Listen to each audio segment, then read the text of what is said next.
Ya, selamat pagi ibu-ibu guru semua. Selamat pagi, Bu.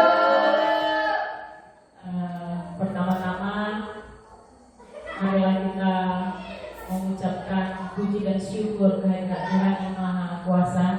Karena kasih-Nya, karena penyertaannya, kita boleh datang ke tempat ini dengan keadaan sehat dan tidak kurang suatu apapun dalam rangka melaksanakan kegiatan aksi nyata modul 1.4 budaya positif program pendidikan guru penggerak tentang menyebarkan pemahaman dan pengalaman penerapan budaya positif.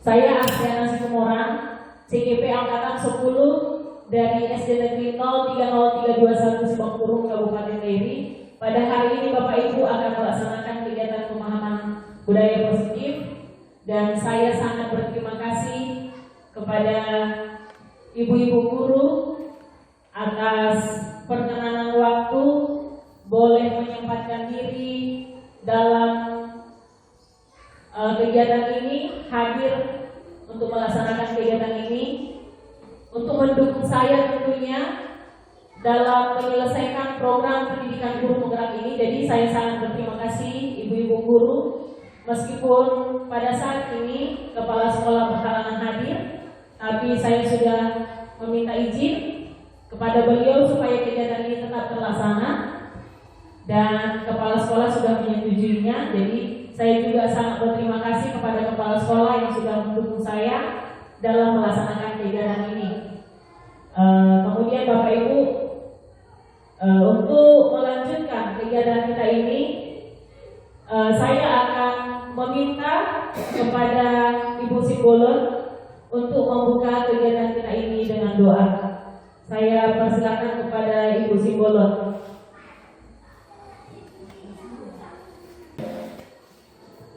Oke, terima kasih buat waktu yang diberikan kepada kami selaku teman sejawat dari Ibu Astriana Situmorang. Nah, di sini kami sangat bangga dan berterima kasih karena ada teman kita, seorang guru yaitu Ibu Astriana Situmorang, bisa mengikuti program pendidikan guru penggerak. Jadi di sini pemahaman yaitu tentang budaya positif yang akan dipaparkan oleh ibu tersebut. Marilah kita saling sharing, marilah kita mendengarkan supaya nanti mana tahu kita juga ada para bapak ibu guru yang akan mengikuti jejak beliau menjadi mengikuti program pendidikan guru penggerak. Jadi di sini kami juga sangat bangga melihat ibu atas pendidikan dan juga pengalaman yang akan ibu bagikan nanti juga kepada kami. Jadi di sini Bapak Ibu kita akan mendengarkan nanti yaitu mengenai penyebaran pemahaman tentang budaya positif yang akan diterapkan ataupun yang akan dibawakan materi yang akan diberikan oleh Ibu Astriana Situmorang nantinya. Jadi di sini tadi kami lihat ada topiknya dengan judul menyebarkan pemahaman dan pengalaman penerapan budaya positif. Jadi saya selaku guru yang ada di SD Sibangkurung ini juga dan kita Bapak Ibu guru, marilah nanti kita dengarkan dengan seksama supaya bisa kita terapkan ini di dalam kehidupan lingkungan sekolah kita, terutama sekolah kita SD 030321 Sibangkurung ini. Terima kasih. Mungkin sekian dulu pengarahan atau kata pembuka dari saya sebagai teman sejawat dari Ibu Astriana Situmorang. Jadi dengan cara membuka terlebih dahulu kita berdoa dulu. Kita berdoa menurut agama dan kepercayaan kita masing-masing. Kita berdoa. Terima kasih Bapa di surga buat kasih karunia-Mu Tuhan, di mana Engkau masih memberikan nafas kehidupan kepada kami juga pada saat pagi hari ini. Tuhan Yesus, terima kasih Bapa di surga, di mana pada saat ini Tuhan kami sudah berkumpul di tempat ini, di sekolahan ini Tuhan, dalam keadaan sehat. Tuhan Yesus, sebentar lagi kami akan mendengarkan Tuhan materi yang akan dibawakan oleh Ibu Astriana Situmorang, yaitu CGP atau sebagai calon guru penggerak. Terima kasih Tuhan, kami bangga dan bersyukur punya teman yang bisa Tuhan membawakan nama baik sekolah kami ini. Dan juga Tuhan, biarlah penerapan yang akan diterapkan nantinya dan materi yang akan dibawakannya nantinya, yaitu mengenai tentang budaya positif. Tuhan, kami sudah siap untuk mendengarkan materi yang akan dibawakan oleh ibu ini Tuhan, dan dapat kami terapkan nantinya di sekolah kami ini Tuhan. Biarlah ini menjadi pelajaran yang berharga bagi kami, sehingga Tuhan, sekolah ini bisa dapat kami majukan nantinya kepada surga. Terima kasih Tuhan, kami akan membuka Tuhan, yaitu penerapan tentang budaya positif yang akan diberikan oleh Ibu Astriana Tuhan. Biarlah Bapak hati kami terbuka supaya kami dapat menerimanya dan juga melaksanakannya di dalam kehidupan sekolah kami ini Tuhan. Tuhan Yesus, kami manusia yang tidak luput dari dosa, Engkau berkati Tuhan segala kehidupan kami, hapuskan segala dosa kami Tuhan, supaya tidak terhalang berkat anugerah dan juga kasih sayang yang kita Tuhan berikan kepada kami. Hanya di dalam nama Tuhan berdoa dan mengucap syukur. Amin. Pada Ibu Simbolon yang telah membuka kegiatan kita dengan doa. Baiklah Bapak Ibu, kita akan memulai kegiatan kita. Jadi di sini perkenalkan Bapak Ibu, tentu saja Bapak Ibu sudah mengenal saya ya. Saya Astriana Situmorang, CGP Angkatan 10 Kabupaten Dairi, dan di sini perlu juga saya perkenalkan Bapak Ibu yang membersamai saya selama ini mulai dari awal hingga akhir pendidikan guru penggerak ini, yaitu ada Ibu fasilitator saya, Ibu Evi Evianti. Kemudian ada juga pengajar praktik saya yang sudah pernah Bapak Ibu lihat tentunya ya, sudah 2 kali Ibu tersebut melakukan pendampingan ke sekolah ini, Ibu Berliana Sigalinggi. Jadi inilah kami Bapak Ibu yang akan membersamai saya dari awal hingga akhirnya nanti pendidikan guru penggerak ini. Oke, selamat datang Bapak Ibu guru hebat. Mari belajar bersama, berkolaborasi, saling mendukung demi mewujudkan disiplin positif di sekolah kita tercinta. Ada Bapak Ibu konsep utama modul budaya positif yang akan saya sebarkan sebagai pemahaman bagi kita semua, terutama di sekolah kita ini.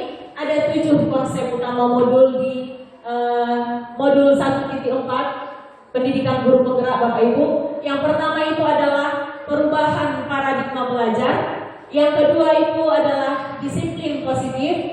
Yang ketiga kebutuhan dasar manusia. Yang keempat motivasi perilaku manusia. Kelima posisi kontrol restitusi. Yang keenam keyakinan kelas. Dan yang terakhir atau yang ketujuh segitiga restitusi. Jadi Bapak Ibu, ini adalah poin-poin penting yang akan saya sampaikan kepada kita semua. Dan saya juga di sini berdiri Bapak Ibu bukan untuk menggurui Bapak Ibu semua, tapi saya ingin berbagi praktik baik ataupun pemahaman tentang apa yang sudah saya pelajari selama kurang lebih 2 bulan ini di dalam pendidikan guru penggerak. Jadi supaya kita sama-sama berkolaborasi Bapak Ibu menciptakan budaya positif di sekolah kita ini. Jadi harapannya Bapak Ibu nanti bisa Ibu Bapak mencatat poin-poin pentingnya supaya kita sama-sama belajar dan terus berkolaborasi ke depannya. Oke. Nah, yang pertama itu tadi adalah perubahan paradigma belajar. Perubahan paradigma ini bisa disebut dengan pandangan kita ke depan bagaimana, seperti itu ya Bapak Ibu. Jadi perubahan paradigma belajar ini adalah pembelajaran dengan paradigma baru, dirancang berdasarkan prinsip pembelajaran yang terdiferensiasi, sehingga setiap siswa belajar sesuai dengan kebutuhan dari tahap perkembangannya untuk mewujudkan profil pelajar Pancasila. Jadi Bapak Ibu di sini kita harus paham dulu, kita harus mengubah pola pikir atau paradigma kita ke depan seperti apa. Seperti itu ya Bapak Ibu. Jadi semua kegiatan ataupun aktivitas budaya positif yang akan kita terapkan nantinya di sekolah kita ini, muaranya adalah untuk menciptakan murid yang berkarakter, profil Pancasila yang 6 dimensi itu tentunya. Jadi sudah mencakup di sana semua. Jadi inilah perlunya kita mengubah pandangan kita ataupun paradigma kita dulu. Jadi kita seperti tadi yang kata Ibu Simbolon, kita membuka diri kita dulu untuk terbuka. Jadi ada di dalam diri kita dulu, mengubah pandangan kita dari yang tadinya kita belajar dengan menggunakan pembelajaran kolonial atau zaman dulu, sekarang sudah berubah, Bapak Ibu. Jadi kita harus memperhatikan kebutuhan pembelajar atau kebutuhan belajar setiap siswa kita. Jadi itulah yang dinamakan dengan pembelajaran terdiferensiasi. Jadi setiap siswa kita di kelas itu memiliki kebutuhan belajar yang berbeda-beda, Bapak Ibu. Seperti saya di kelas 4, ada 24 siswa saya, Bapak Ibu. Jadi saya harus mengetahui kebutuhan belajar mereka itu seperti apa. Jadi inilah yang disebut dengan kita ubah dulu pandangan kita terhadap murid kita dan paradigma kita terhadap pembelajaran. Seperti itu ya, Bapak Ibu. Selanjutnya,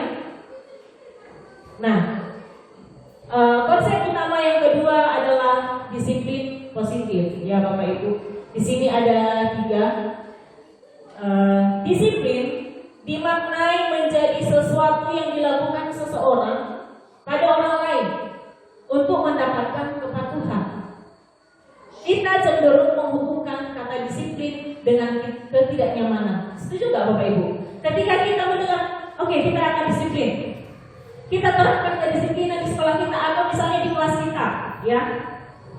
Yang timbul di mana kita, oh pasti ada tekanan ini, gitu ya. Ketika sudah mendengar kata disiplin, pasti sudah ada unsur ketidaknyamanan. Oh pasti ada nanti peraturan yang harus diterapkan nih. Berarti saya harus patuh. Jadi muncul ketidaknyamanan ketika kita mendengar kata disiplin, ya. Kemudian yang kedua, sebagai pendidik, tujuan kita adalah menciptakan anak-anak yang memiliki disiplin diri, sehingga mereka bisa berperilaku dengan mengacu pada nilai-nilai kebajikan universal dan memiliki motivasi intrinsik, bukan ekstrinsik. Nah, jadi di sini maksudnya Bapak Ibu, disiplin positif yang kita terapkan itu adalah bisa kita semua sebagai warga sekolah, terutama murid kita, mengetahui kira-kira nilai-nilai apa yang menjadi nilai keyakinan ketika kita menerapkan budaya positif itu tadi. Jadi kita memunculkan Bapak Ibu motivasi intrinsik di dalam diri siswa. Misalnya yang pertama, saya berikan contoh. Ketika anak tersebut datang ke sekolah tepat waktu, bukan karena anak itu takut dihukum, ya, bukan karena anak itu takut dihukum, tapi karena anak tersebut menghargai dirinya, ingin menjadi dirinya lebih baik. Jadi kalau seperti itu Bapak Ibu, berarti itu adalah motivasi intrinsik yang muncul di dalam diri anak tersebut. Ketika anak tersebut takut dihukum, berarti itu motivasi apa Bapak Ibu? Anak yang datang ke sekolah karena takut dihukum, takut dicubit, takut dimarahin, berarti itu termasuk motivasi apa? Ekstrinsik atau intrinsik? Iya, ekstrinsik, karena takut dimarahi. Tetapi ketika seorang anak itu datang ke sekolah karena dia menghargai waktu, dia ingin menjadi dirinya yang lebih baik, menghargai dirinya. Jadi itu adalah unsur atau motivasi intrinsik. Jadi motivasi intrinsik inilah Bapak Ibu yang akan kita ciptakan ketika kita menerapkan budaya positif di kelas kita ataupun secara umum di sekolah kita. Seperti itu ya Bapak Ibu. Jadi sudah dapat poinnya. Kemudian yang ketiga di sini, disiplin positif merupakan salah satu cara penerapan disiplin yang bertujuan untuk menumbuhkan kesadaran serta memberdayakan anak untuk melakukan sesuatu tanpa sungguhan, ancaman maupun hukuman. Jadi kita memunculkan kesadaran diri anak di sini Bapak Ibu. Ya, kesadaran diri anak tadi untuk menciptakan motivasi intrinsik ini tadi. Bagaimana cara kita? Jadi poin demi poin nanti Bapak Ibu kita dapat mengetahuinya bagaimana cara kita, ya. Seperti itu. Bukan karena sogokan, bukan karena biar dikasih nilai bagus misalnya ya, itu kan termasuk sogokan ya. Bukan karena supaya dia nilai bagus, nilai tinggi nanti kalau kamu hadir ke sekolah tepat waktu. Itu kan sogokan. Ternyata sogokan ini termasuk sogokan loh Bapak Ibu. Ya, ini adalah hal baru yang saya dapatkan ketika saya belajar di pendidikan guru penggerak ini modul 1 di tempat tentang budaya positif. Penghargaan yang kita berikan kepada siswa kita misalnya juara, ternyata itu adalah penghargaan ini adalah suatu hukuman juga ternyata. Karena apa? Berdampak negatif kepada siswa. Oh, ternyata selama ini saya memberikan hadiah atau membuat anak juara 1, 2, 3 itu, ternyata itu adalah hukuman. Karena anak itu bisa saja berubah perilakunya karena hanya fokus pada penghargaan itu tadi, bukan karena untuk memacu kreativitas atau pola pikirnya. Seperti itu Bapak Ibu. Ya, jadi memang ini menarik Bapak Ibu untuk kita pelajari. Selanjutnya, nah, Bapak Ibu, yang ketiga, kebutuhan dasar manusia. Kalau kita mungkin di sekolah kita ini sering ya melihat anak-anak kita, mengapa sih dia melakukan itu? Misalnya, contoh, ada 2 orang di kelas.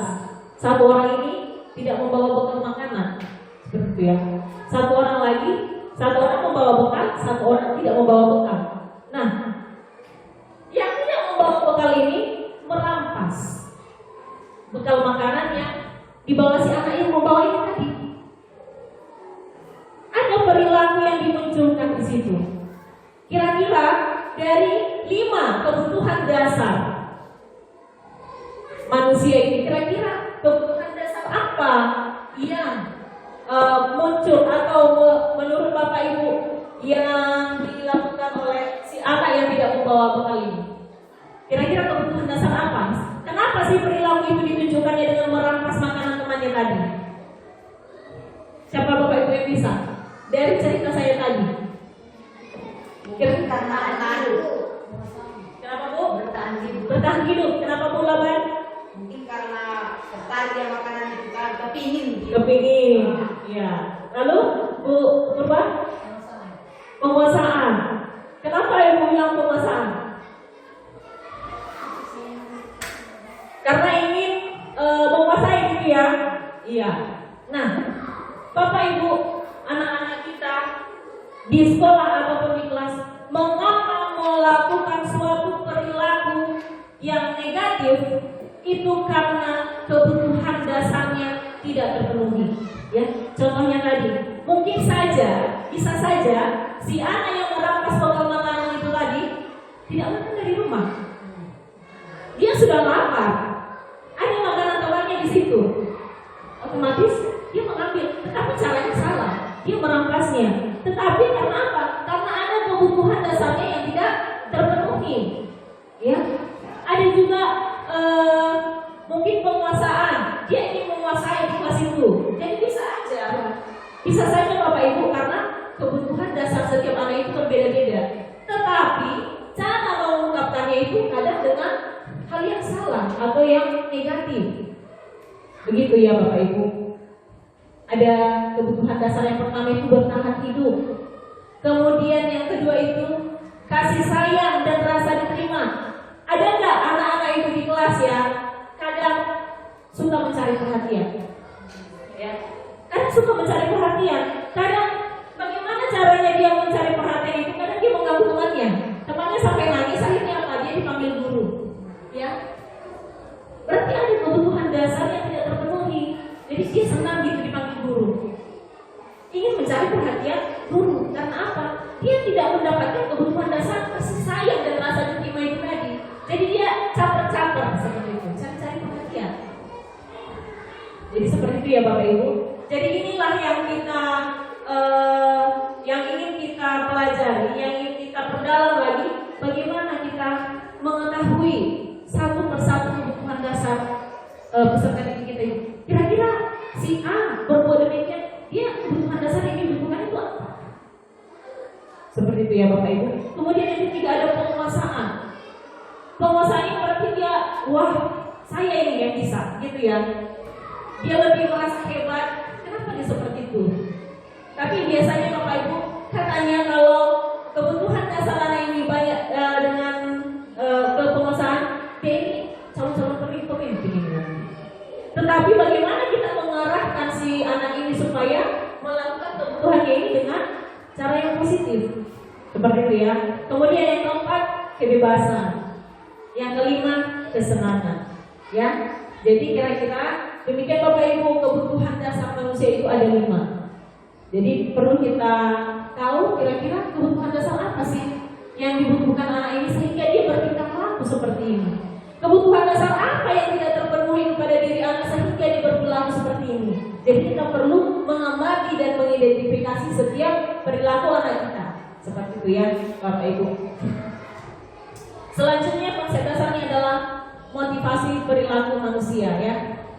Menurut Dian Dawson menyatakan ada 3 motivasi perilaku manusia Bapak Ibu. Yang pertama itu untuk menghindari ketidaknyamanan atau hukuman, ya. Kemudian untuk mendapatkan imbalan atau penghargaan dari orang lain. Yang ketiga untuk menjadi orang yang mereka inginkan dan menghargai diri sendiri dengan nilai-nilai yang mereka percaya. Seperti yang sudah saya jelaskan di awal itu Bapak Ibu, ada motivasi ekstrinsik dan intrinsik. Kira-kira dari yang ketiga ini, yang pertama itu motivasi apa itu Bapak Ibu? Untuk menghindari ketidaknyamanan dan hukuman. Itu motivasi eksternal atau internal? Iya. Ya, anak-anak itu berperilaku untuk menghindari hukuman atau ketidaknyamanan itu adalah motivasi yang bersifat eksternal. Dia takut dihukum, dia takut dimarahi. Ya, Monik melakukan disiplin diri karena ia takut dihukum, itu merupakan motivasi eksternal. Kemudian yang kedua itu Bapak Ibu, untuk mendapatkan imbalan atau penghargaan dari orang lain. Itu juga eksternal. Karena dia menginginkan sesuatu, penghargaan, ya. Tetapi yang ketiga, untuk menjadi orang yang mereka inginkan, menghargai diri sendiri dengan nilai-nilai yang mereka percaya, itu adalah nilai yang bersifat internal, motivasi diri yang bersifat internal. Jadi begini ya Bapak Ibu, motivasi ini ada 2 sebenarnya, tetapi yang eksternal itu di sini dibuatkan menghindari hukuman dan ingin mendapatkan imbalan atau penghargaan. Itulah yang bersifat eksternal. Kemudian yang internal itu karena menghargai diri sendiri atau menghargai nilai-nilai yang mereka percaya. Nah, di sini ada konsep disiplin dengan identitas gagal. Konsep disiplin dengan identitas gagal ini ada yang hukuman, kemudian memberi penghargaan. Kenapa hukuman disebut dengan disiplin dengan identitas gagal Bapak Ibu? Yang pertama itu sifatnya menyakitkan. Karena dihukum, kalau dihukum berarti ada sesuatu yang tidak menyenangkan, berarti itu menyakitkan. Kemudian bersifat tidak nyaman. Murid menjadi takut, bersifat memaksa. Kemudian murid menyembunyikan kesalahan, kadang supaya tidak dihukum, menghindari hukuman. Siswa itu jadi berbohong, ya, jadi berbohong dia, tidak mau jujur. Karena apa? Menyembunyikan kesalahannya, takut dihukum. Sehingga pada akhirnya si anak ini identitasnya jadi gagal. Karena nilai-nilai jujur itu sudah tidak ada lagi. Seperti itu kan Bapak Ibu. Kemudian murid menjadi rendah diri. Apalagi kalau kita hukum, kita bentak-bentak, kita marahi yang lain di depan teman-temannya yang lain. Karena itu akan merasa rendah diri, ya. Sehingga anak ini identitasnya menjadi gagal Bapak Ibu. Ketika kita menghukum, kemudian memberikan penghargaan, ini juga ternyata Bapak Ibu identitas gagal, memberikan penghargaan. Kenapa identitasnya gagal? Karena tidak efektif. Kemudian merusak hubungan, iri, ya, bisa jadi saling iri-irian, ya. Kemudian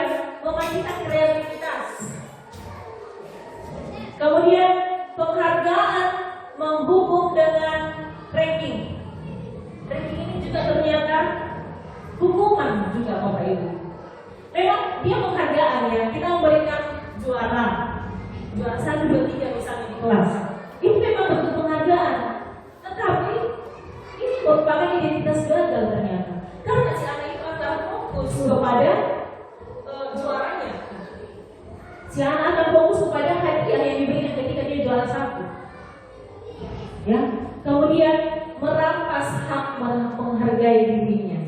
Jadi dia kreativitasnya jadi tidak terbentuk lagi atau hanya fokus pada penghargaan itu tadi, bukan untuk memperbaiki dirinya seperti itu. Ya Bapak Ibu, jadi konsep disiplin, hukuman dan penghargaan itu adalah identitas gagal ya Bapak Ibu. Nah, konsep disiplin dengan identitas sukses berbeda dengan yang tadi, identitas gagal. Sekarang identitas sukses ada 2, yaitu dengan konsekuensi dengan restitusi dan restitusi ya Bapak Ibu. Konsekuensi ini pernah kita terapkan di kelas. Hanya saja konsekuensi ini juga Bapak Ibu, ada juga anak-anak kadang yang merasa tidak nyaman juga. Karena konsekuensi ini berarti artinya memang kita sudah memiliki kesepakatan istilahnya di dalam satu kelas itu, tetapi tetap aja ada ketidaknyamanan di situ. Seperti itu ya. Murid atau anak belajar taat peraturan, mencoba mengontrol anak dengan penguatan positif, kehilangan hak waktu, jeda seorang diri dibuat oleh guru dan murid, membantu guru menyatakan peraturan, melakukan peringatan dan menerapkan konsekuensi. Nah, misalnya contohnya seperti ini Bapak Ibu. Ketika jam pelajaran tersebut si anak tidak bisa mengerjakan satu soal misalnya ya. Kemudian di jam istirahat kita memanggilnya, kita mengajarinya lagi di situ, ya kan? Tentunya hak bermain si anak ini kan sudah tersita ya, hak bermainnya. Tetapi ini adalah konsekuensi atas kesepakatan yang sudah kita buat tadi. Seperti itu. Jadi ada juga unsur ketidaknyamanannya ketika konsekuensi ini kita terapkan di kelas. Seperti itu ya Bapak Ibu. Kemudian yang kedua itu adalah identitas sukses yang kedua, restitusi. Murid atau anak belajar memecahkan masalah. Anak paham bahwa dirinya sendiri yang pegang kendali. Kontrol murid, anak tidak kehilangan waktu namun bersemangat untuk memperbaiki diri. Dibuat oleh murid menguatkan, guru menyebutkan keyakinan kelas, membimbing kerangka acuan berpikir, restitusi murid. Jadi Bapak Ibu, restitusi ini saya sendiri sudah menerapkannya di kelas saya. Jadi melalui restitusi ini, siswa kita ajak untuk menyelesaikan masalahnya sendiri, ya. Tetapi dengan kita bimbing supaya ia menyadari kesalahannya, supaya anak itu bisa memperbaiki kesalahannya dan tidak mengulangnya lagi. Seperti itu. Jadi diharapkan Bapak Ibu, identitas sukses yang restitusi inilah yang nantinya akan kita terapkan di kelas kita masing-masing ataupun di sekolah kita ini. Seperti itu ya Bapak Ibu. Nah, ini dia perbedaan hukuman, konsekuensi, dan restitusi. Menurut Bapak Ibu, hukuman itu yang seperti apa tadi?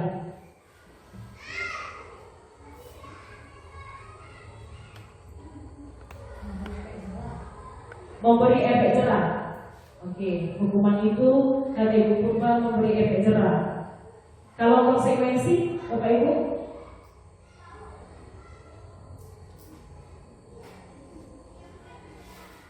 Ya, jadi begini Bapak Ibu, hukuman, konsekuensi, dan restitusi adalah 3 hal yang berbeda.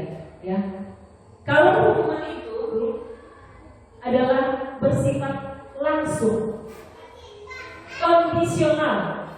Ketika ada murid yang terlambat, langsung kita marah, kita menghukum, kondisional. Berarti tanpa ada kesepakatan. Seperti itu, itulah hukuman, ya. Kemudian kalau konsekuensi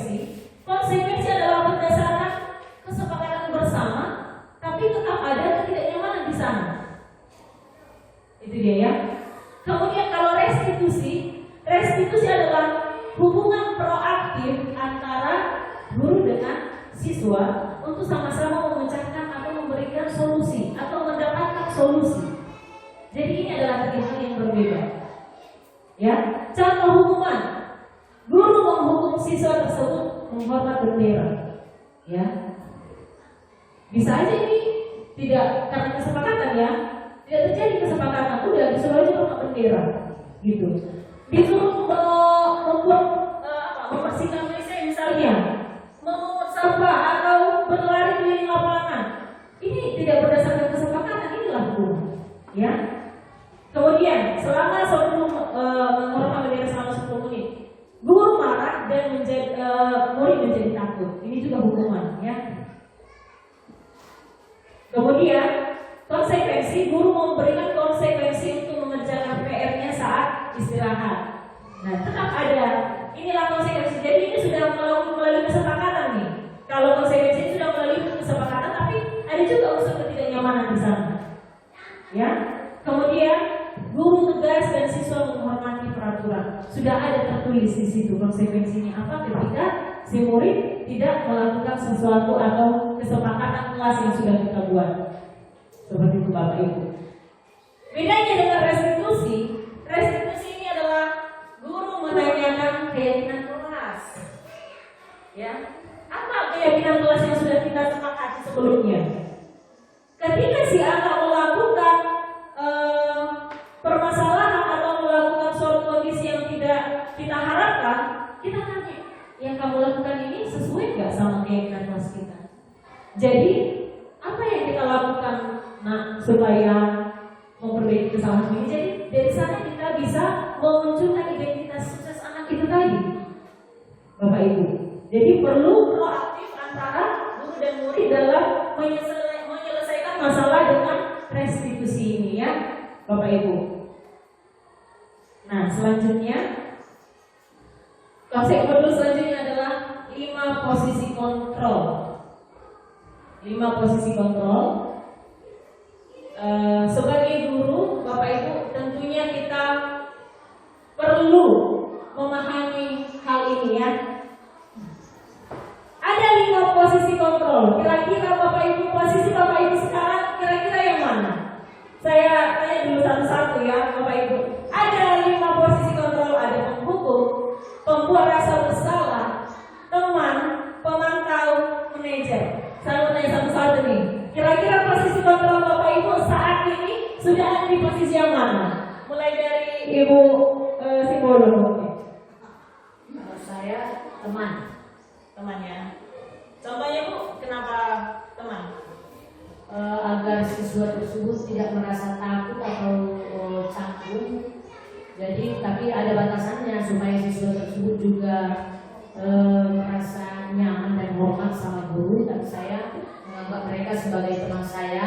Saya buat mereka juga seperti anak saya. Jadi mereka tidak canggung, tapi di dalamnya saya kasih nasihat-nasihat supaya ada batasan mengenai antara guru dan siswa. Jadi mereka saya anggap seperti teman saya, supaya mereka jangan bagaimana ya, supaya anak tersebut jangan merasa takut, dan juga bagaimana mereka juga merasa bahwa mereka juga merasa bahwa gurunya itu juga temannya.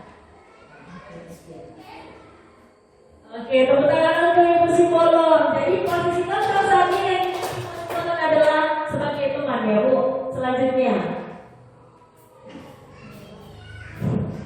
Baik, saya juga posisi kontrol saya sebagai teman.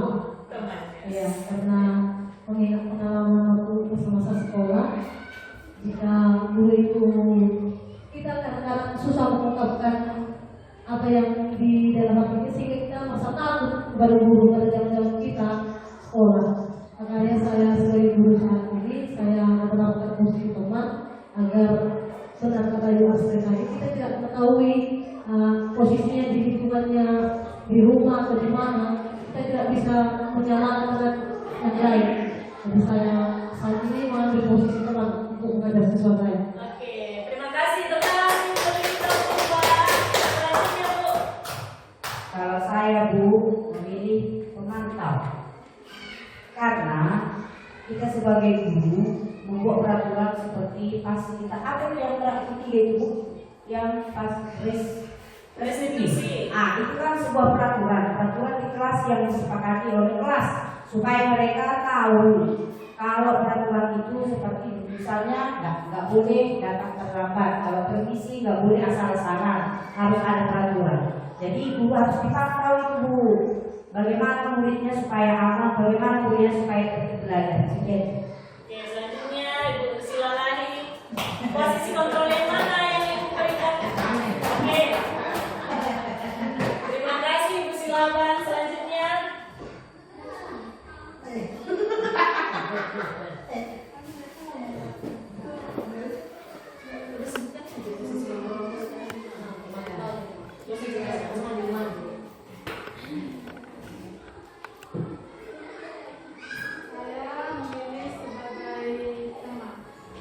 posisi kontrol Ibu Simbolon, teman.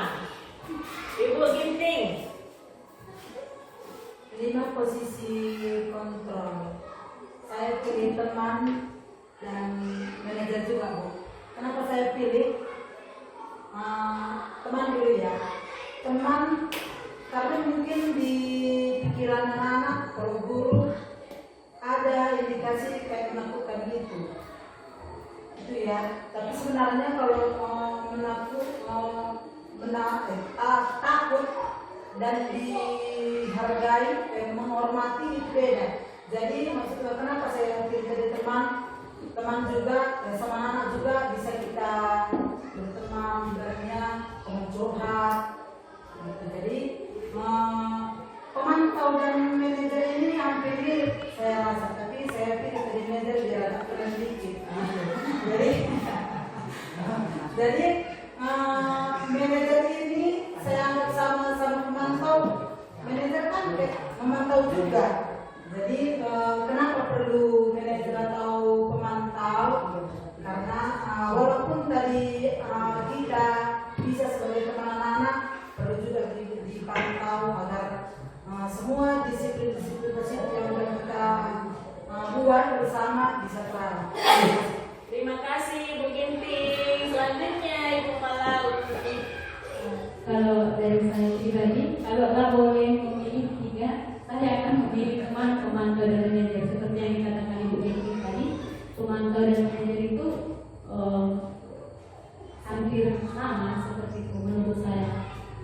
Yang pertama itu teman, di mana kebiasaan ya setiap di kelas seperti itu. Seperti semalam juga saya seperti sama Ibu Kepala Sekolah. Mungkin anak-anak ini kalau sudah ada namanya Ibu Kepala Sekolah, jadi mengungkapkan apa yang di hatinya, apa yang ingin disampaikannya, merasa ragu, mungkin nanti disalahkan ibu-ibu seperti itu. Ada rasa takut, ada rasa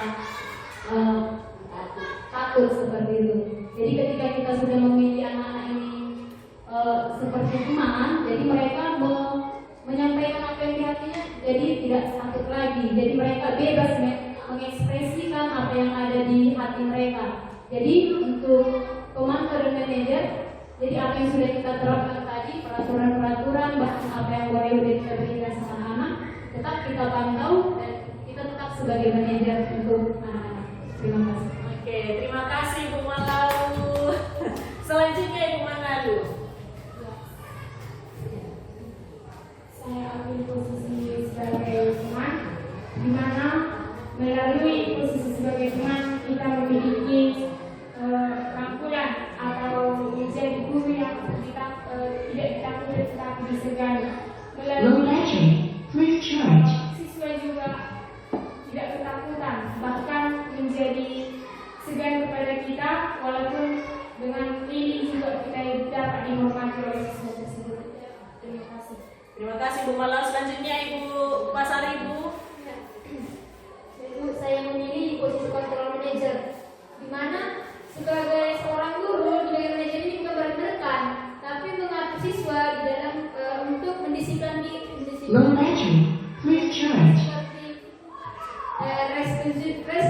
restitusi. Itu dia, hampir memaknai manajer. Oke, terima kasih Ibu Pasar Ibu. Ibu Pasar Ibu tadi memilih posisi kontrol sebagai manajer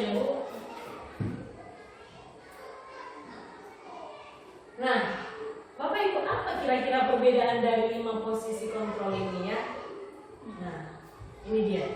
Contoh penerapan 5 posisi kontrol. Ya. Jadi yang diharapkan Bapak Ibu ketika kita berbicara 5 posisi kontrol ini, pada kegiatan ini yang diharapkan Bapak Ibu yang kita lakukan adalah sebagai manajer. Iya. Jadi Bapak Ibu, kegiatan kita ini kita diharapkan posisi kontrol kita sebagai guru ini adalah sebagai manajer. Ya, ini adalah akhir yang diharapkan sebagai manajer. Kenapa seperti itu Bapak Ibu? Karena penghukum, pembuat rasa bersalah, teman dan pemantau ternyata ada sisi negatifnya Bapak Ibu di sana. Ya, setiap posisi kontrol yang saya sebutkan itu tadi yang keempat itu ada sisi negatifnya. Kalau menghukum anak menjadi takut tentunya ya, itu sisi negatifnya, takut, tidak nyaman, merasa tersakiti, ya. Kemudian pembuat rasa bersalah, pembuat rasa bersalah contohnya seperti ini, dia tidak mengerjakan tugas, atau ketika kita suruh mengerjakan tugas di depan papan tulis, kenapa kamu seperti itu? Ibu sudah capek-capek loh mengajar kamu, tapi kamu malah nggak bisa, nggak tahu. Sudah capek Ibu menjelaskan, tapi kamu tidak tahu bagaimana ini. Jadi ada muncul rasa bersalah pada diri anak. Jadi untuk ke depan ini tidak baik seperti itu ya. Sehingga ini tidak disarankan. Menghukum, membuat rasa bersalah. Kemudian teman, ayolah tertib, membuat perubahan misalnya. Ayolah tertib misalnya gini. Kalau sebagai teman, memang ada sisi positifnya juga ketika kita melakukan posisi sebagai teman ini ya Bapak Ibu. Kita bisa dengan leluasa ataupun anak-anak tidak canggung mengutarakan apa yang dalam hatinya, kekurangannya apa. Tidak mengerti ini misalnya, dia bisa dengan cepat bertanya sama kita ya ketika kita melakukan posisi sebagai teman ini. Tapi ini Bapak Ibu tidak disarankan untuk waktu yang lama.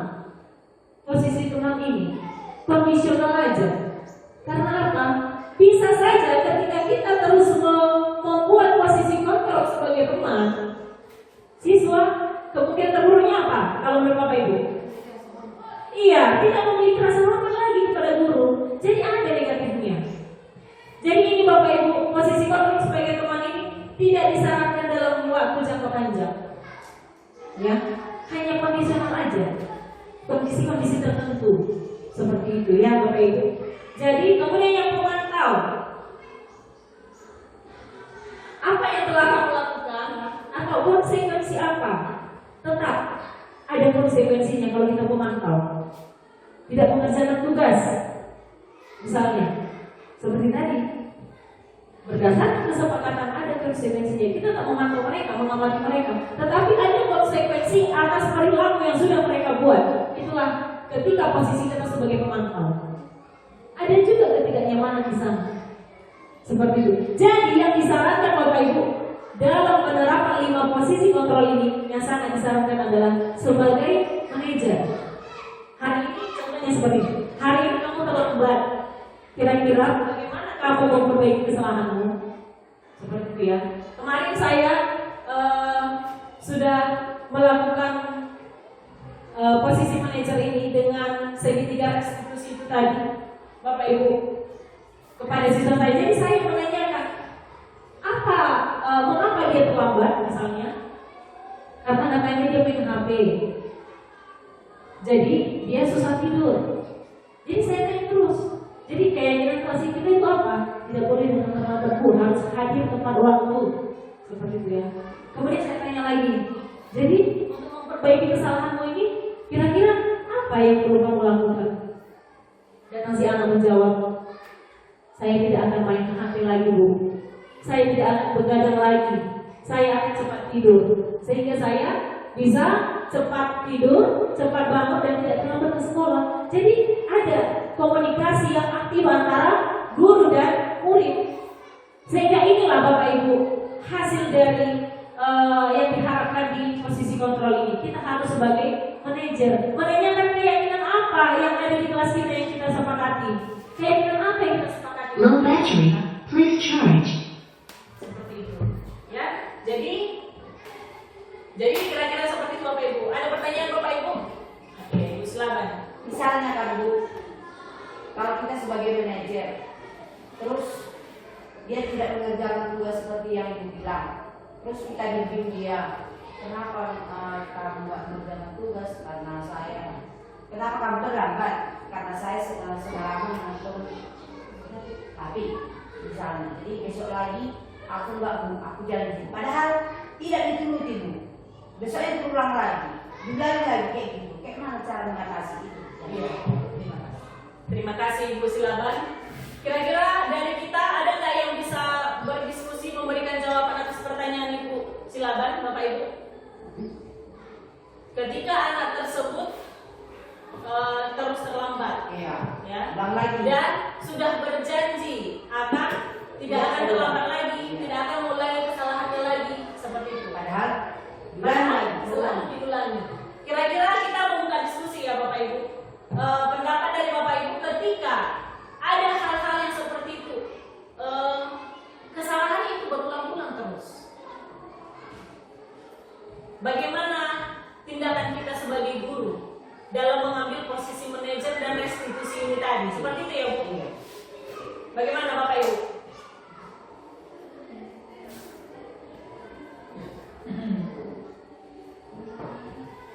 Kenapa Bu? Menurut saya ini saya coba jawab ya Bu. Iya Bu. Kalau sekolah saya seperti ini siswanya, kita lebih melakukan pendekatan kepada siswa dan perlu kita telusuri benar nggak siswa itu melakukan apa tidak, atau lebih pendekatannya kepada orang tuanya itu secara langsung gitu. Iya. Oke, terima kasih jawaban dari Bu Pasar Ibu. Yang lain Bapak Ibu? Ketika anak tersebut mengulangi kesalahannya tadi, udah berjanji, iya Bu, saya nggak akan terlambat lagi, tapi itu terus berulang. Seperti itu. Ada juga Bu. Kan sudah kita dekati sama orang tua, kita dekati sama anak-anak, terus itu juga jawabannya. Mamanya juga nggak bisa dibilang. Saya bilang yang nggak mau dia. Kata mamanya sama saya. Misalnya saya dekati orang tuanya, memang nggak mau dia Bu. Itu aja dia kerjanya. Terus udah aku bilang pun nggak mau juga. Kayak mana? Iya. Intinya lebih memahami kondisi sama kayak Ibu Pasar Ibu tadi ya, memahami kondisi si anak. Nah, kalau kan juga pengalaman. Ya dilempar orang tua juga sama kita. Iya Bu. Satu lagi Bu, bentar ya Bu. Kenapa tidak mengerjakan tugas? Ini udah tahun-tahun yang lewat ya. Ya Bu, dimatikan mama lampu kami. Cepat dimatikan mama lampu kami. Nah, jadi jam berapa kan mau belajar? Jam 7 Bu. Cepat kali. Ya jadi mungkin maksud saya tadi di sini memahami kondisi sama seperti Pasar Ibu tadi, lebih menekatkan ke anak dan orang tua, lingkungan juga, itu menurut saya. Tapi kalau udah terbalik lagi orang tua memberikan itu kepada kita udah tahu lagi, karena kita hanya di batas akhirnya kan sama orang tua. Itu aja menurutku sih. Terima kasih. Ya, boleh sedikit. Oke. Terima kasih. Kalau menurut saya, seperti yang mungkin dari Pasar Ibu bilang juga, harus lebih mendekatkan, sebagai seorang guru kita harus mendekatkan diri sama anak tersebut. Jadi bisa kita pisah. Di sekolah kita tanya siswa tersebut, istilahnya face to face ya. Kita berbicara dengan tempat mata dengan anak tersebut. Mana tahu anak ini juga seperti yang sudah kita belajar tadi, ada dia kebutuhan pribadinya dia itu, ada yang kurang kasih sayang. Lalu dia juga tinggal dengan siapa? Apakah dengan walinya atau orang tua atau tantenya atau opungnya? Jadi perlu kita tahu, dan juga bagaimana anak tersebut di rumah. Apakah pekerjaannya pulang sekolah pergi lagi ke ladang? Dan seperti pengalaman saya, sudah berapa tahun saya sebagai seorang guru, banyak pengalaman siswa yang saya tahu pulang sekolah nasinya sudah dibawa ke ladang. Pulang dari ladang jam 6:30. Begitu sampai di rumah ngangkat air, baru masak lagi, kapan dia belajar? Jadi sudah kecapean, jadinya ketiduran. Nah seperti itu dia Bapak Ibu. Jadi kalau menurut saya pas tadi seperti yang Ibu sama Ibu Pasaribu bilang, perlu pendekatan kepada siswa tersebut. Seperti apa kalau kita masuk dalam, contohnya masuk ke kelas 1 atau di kelas 2, di kelas 3 sampai kelas 6, jadi harus kita buat pemetaan terhadap siswa tersebut. Dia tinggal sama siapa, sekolahnya apakah dia TK atau tidak. Seperti saya buat di penilaian saya penilaian diagnostik ya. Jadi kita harus petakan siswa tersebut, apakah dia dari TK atau langsung masuk SD. Nah, setelah itu dia tinggal sama siapa, bagaimana keluarganya yang bahagia kah atau broken home kah orang tuanya. Nah karena kita lihat siswa kita atau di daerah kita ini sebagian ada yang seperti itu. Nah, jadi sehingga mereka bagaimana ya, pemikirannya pun udah kalang kabut. Contohnya bercerai orang tuanya, ada yang menikah lagi orang tuanya kembali. Jadi ada lagi yang kekerasan di dalam rumah tangga. Jadi anak tersebut menjadi korban. Jadi itu perlu pendekatan kepada siswa tersebut. Dan juga seperti yang bilang juga, kita lihat situasinya bagaimana dia. Kita perlu juga pendekatan atau kolaborasi tersebut dengan orang tua. Perlu kita kolaborasi dengan orang tua, bagaimana latar belakang keluarga tersebut. Apakah juga orang tuanya yang ditinggal suaminya, ataukah itu ibu tirinya atau bapak tirinya. Nah jadi harus kita tahu juga kondisi di dalam keluarga anak tersebut. Nah jadi kita perlu lebih memilah-milah. Sebagai seorang guru ini harus pandai kita menilai anak tersebut, bagaimana kondisi dia yang sebenarnya. Nah menurut saya seperti itu. Iya.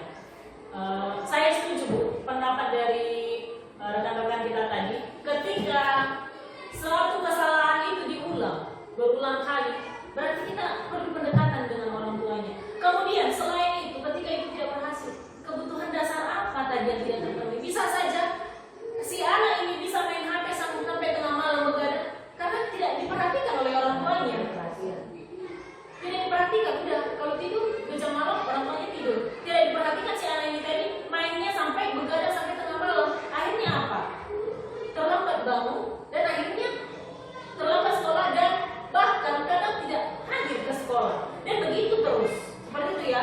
Jadi kebutuhan dasar ini tadi Bapak Ibu seperti yang sudah kita sebutkan tadi, rasa kasih sayang dan diterima, bertahan hidup. Ada juga cerita Bapak Ibu ketika kami sharing pengalaman dengan teman-teman di guru penggerak. Ada memang kebutuhan dasar anak ini adalah bertahan hidup. Karena apa?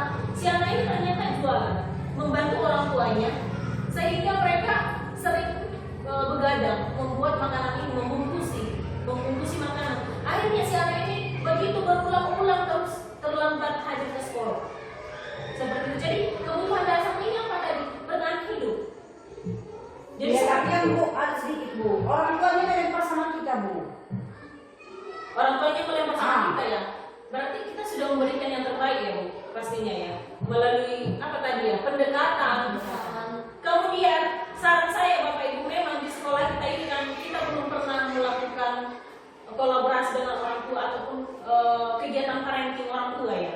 Parenting itu sangat perlu sebenarnya ya, supaya di sanalah terjalin komunikasi yang baik. Yang diharapkan sekolah itu seperti apa, yang diharapkan orang tua seperti apa. Jadi kita menyamakan persepsi di sana.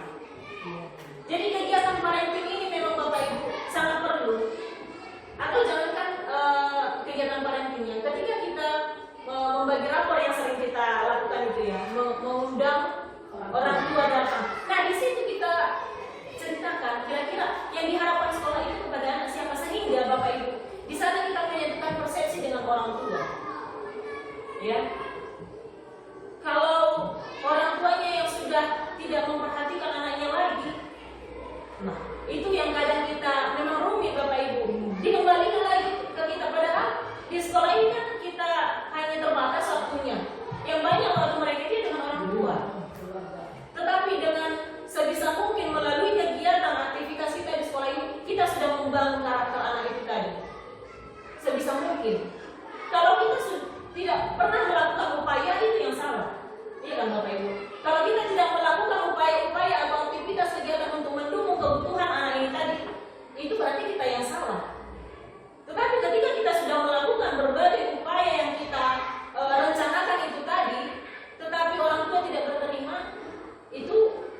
di kita lagi yang salah menurut saya Bapak Ibu ya, karena kita sudah membuat sedaya upaya untuk kita seperti itu Ibu Laban ya. Jadi istilahnya kita gini loh, maksud saya apa yang sudah kita lakukan. Jadi kita fokus dengan diri kita sebagai guru, sebagai orang tua siswa di sekolah ini. Apa-apa yang sudah kita lakukan, gitu. Jangan kita fokus kepada orang tuanya kan, karena itu usaha orang tua kita tidak bisa mengatur orang lain. Yang penting kita buat dulu usaha kita. Iya, usaha kita. Kita tidak bisa mengendalikan orang lain, tapi yang bisa kita kendalikan adalah diri kita sendiri. Jadi upaya yang kita lakukan untuk membuat si anak ini sudah jadi terlambat lagi, kita lakukan. Kira-kira apa? Kita rancang jadwalnya. Kira-kira seperti itu ulabannya. Oke, selanjutnya Bapak Ibu. Misalnya ini. Oke, kita lanjut ke keyakinan kelas ya. Mengapa keyakinan kelas? Ada pertanyaan romantiknya di sini Bapak Ibu. Mengapa keyakinan kelas? Mengapa tidak peraturan kelas saja? Ayo Bapak Ibu, kira-kira kenapa? Contohnya ada seperti ini. Mengapa kita memiliki peraturan tentang penggunaan helm pada saat mengendarai kendaraan roda 2 atau motor? Supaya apa Bu? aman dalam perjalanan. Supaya aman dalam perjalanan. Yang lain Bapak Ibu? Supaya jangan hilang. Oke. Peraturan. Oke.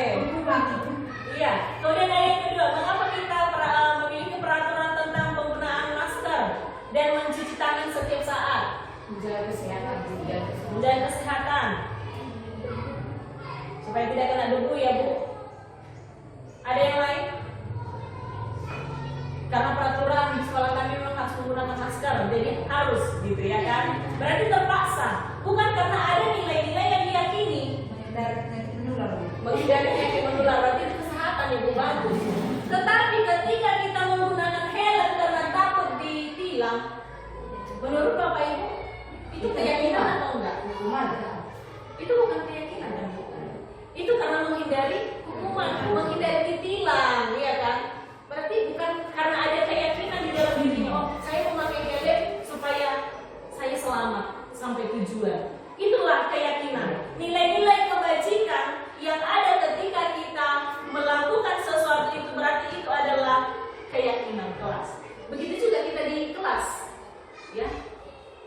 Kita tidak siswa kita suruh hadir tepat waktu ke sekolah supaya menghargai waktu, menghargai dirinya, bukan karena takut dihukum. Berarti itu adalah keyakinan atau nilai-nilai kebajikan yang dipercaya. Sehingga disebutlah namanya keyakinan kelas, bukan peraturan kelas. Karena kalau peraturan kelas tadi Bapak Ibu, itu adalah motivasi eksternal. Karena takut dihukum, takut dimarahi. Tapi kalau kita sebutkan dia keyakinan kelas, berarti ada nilai-nilai kebajikan yang sama-sama kita percaya, yang harus kita kesepakati di kelas kita itu. Makanya namanya keyakinan kelas. Ya Bapak Ibu, sama seperti yang contoh yang gue ini tadi. Kenapa kita harus pakai helm? Karena kita mau selamat, bukan karena takut ditilang. Kenapa kita pakai masker? Bukan karena peraturan semata, bukan karena ingin tampil cantik misalnya, ya kan? Tapi karena kesehatan. Itulah nilai-nilai kebajikannya. Seperti itu ya Bapak Ibu. Makanya namanya keyakinan kelas. Jadi Bapak Ibu, saya mengajak untuk kita semua untuk membuat keyakinan kelas. Jadi nilai-nilai kebajikan apa yang kita percaya di kelas kita ini yang harus kita sepakati bersama. Keyakinan kelas namanya, bukan peraturan kelas lagi. Saya sudah membuat keyakinan kelas saya Bapak Ibu di kelas saya. Jadi pertama-tama itu saya ajak mereka, kira-kira kelas impian kalian itu yang seperti apa ya? Saya mau mimpikan kelas yang bersih Bu, yang nyaman, yang banyak warna-warni gitu ya kan. Saya suruh tempel satu-satu. Kemudian saya buat lagi pertanyaannya, untuk mewujudkan itu, kelas impian itu tadi supaya terwujud dengan cara apa? Oh, saya harus membuang sampah Bu pada tempatnya. Nah dari situ akan terbentuk sebuah keyakinan kelas yang sudah disepakati bersama. Dan ada nilai-nilai kebajikan yang sudah disepakati bersama. Jadi anak-anak ini melakukan keyakinan kelas bukan karena terpaksa, tapi karena sudah ada keyakinan yang dipercaya bersama. Nilai-nilai kebajikan yang sudah Berarti bisa lah dirombak sama wali kelas itu peraturan jadi keyakinan kelas dibuat. Iya Bu, keyakinan kelas namanya. Karena ada nilai-nilai kebajikan yang dipercaya bersama, bukan Iya. peraturan. Misalnya katakan dengan kata lainnya, dengan kata lainnya keyakinan kelas itu kesepakatan kelas, kesepakatan.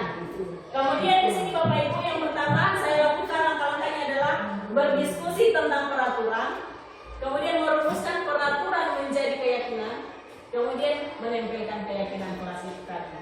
Seperti itu ya Bapak Ibu. Nah, di sini ada segitiga restitusi Bapak Ibu. Restitusi adalah proses menciptakan kondisi bagi murid untuk memperbaiki kesalahan mereka sehingga mereka bisa kembali pada kelompok mereka dengan karakter yang lebih kuat. Itu menurut Gosen tahun 2004 Bapak Ibu. Jadi segitiga restitusi ini Bapak Ibu ada 3 tahapan. Yang pertama itu adalah Yang pertama itu adalah menstabilkan identitas. Ya. Yang kedua itu adalah validasi tindakan yang salah. Yang ketiga itu adalah menanyakan keyakinan. Jadi ini langkah-langkahnya Bapak Ibu ketika kita menerapkan segitiga restitusi untuk menyelesaikan masalah yang ada kita hadapi pada murid kita saat ini. Nah, kalau di menstabilkan identitas itu seperti apa bentuk pertanyaan yang kita lakukan atau pernyataan yang seperti apa yang kita buat kepada murid? Yang pertama itu seperti ini. Namanya menstabilkannya, menstabilkan identitas. Kalau siswa itu bermasalah ya sudah tidak apa-apa. Berbuat kesalahan itu biasa ya. Karena manusia itu tidak ada yang sempurna, itu adalah pernyataan ketika kita menstabilkan ya Bapak Ibu. Kemudian yang kedua adalah validasi tindakan yang salah. Apa yang kita lakukan ketika validasi tindakan yang salah? Padahal kamu bisa ya melakukan yang lebih buruk dari ini. Misalnya dia berantem dengan temannya, dia mencampakkan buku temannya ini tadi. Padahal bisa ya kamu melakukan tindakan yang lebih buruk dari ini, tapi kamu tidak melakukannya, nak. Ibu mengapresiasi itu, ya kan? Jadi melalui kata-kata yang seperti ini kita sudah memvalidasinya tindakan yang salah. Atau kamu pasti punya alasan melakukan hal ini ya, kenapa? Seperti itu. Misalnya kebutuhannya itu tadi tidak terpenuhi, kebutuhan dasarnya itu tadi. Yang ketiga itu adalah menanyakan keyakinan. Ketika kita sudah menstabilkan identitas, ketika sudah kita validasi tindakan si anak itu adalah salah, tindakan yang diperbuat si anak ini salah, kita harus menanyakan keyakinan lagi. Keyakinan maksudnya apa ya, nak?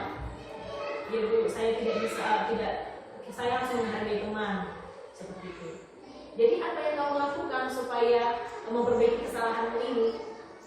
Nilai-nilai yang kita percaya apa di kelas kita ini? Nah, disitulah muncul pertanyaan-pertanyaan yang memantik si siswa ini untuk memperbaiki dirinya, atau supaya kita mendapat solusi dari permasalahannya, yaitu dengan komunikasi yang proaktif antara guru dengan siswa. Inilah posisi manajer yang diharapkan. Seperti itu. Dengan melakukan segitiga restitusi, ada 3 itu tadi. Seperti itu ya Bapak Ibu. Nah, ini penerapan segitiga restitusi saya Bapak Ibu kepada si Abram. Posisinya dia masalahnya adalah sering tidak hadir ke sekolah, ya. Ini gambarnya. Kemudian ada penerapan segitiga restitusi kepada siswa yang berkelahi dengan temannya. Jadi kita ajak mereka untuk berbicara, menyelesaikan masalahnya, untuk menggali kesadaran dirinya dan mengingat lagi apa keyakinan yang sudah kita sepakati. Seperti itu. Oke. Dalam penerapan disiplin positif, hendaknya guru memiliki standar kepribadian profesional dan sosial yang baik, di mana guru mampu berefleksi pada posisi kontrolnya saat ini. Bagaimana perjalanan dirinya sebagai seorang among atau posisi manajer yang menuntun murid menjadi insan yang mandiri, merdeka, dan bertanggung jawab. Seperti itu Bapak Ibu. Jadi mungkin inilah sesi sharing kita Bapak Ibu di kegiatan aksi nyata modul 1.4 calon guru penggerak angkatan 10 Bapak Ibu, dengan penyebaran pemahaman budaya positif. Kiranya apa yang sudah saya bagikan kepada Bapak Ibu guru, kita boleh saling menjalin kolaborasi lagi ke depannya, sama-sama belajar, menjadi rekan sejawat yang sama-sama berjalan untuk menghasilkan murid yang mandiri dan sesuai dengan karakter profil belajar Pancasila. Semoga sesi belajar kita hari ini berguna dan bermanfaat sehingga dapat mewujudkan profil belajar Pancasila. Salam Merdeka Belajar. Terima kasih Bapak Ibu.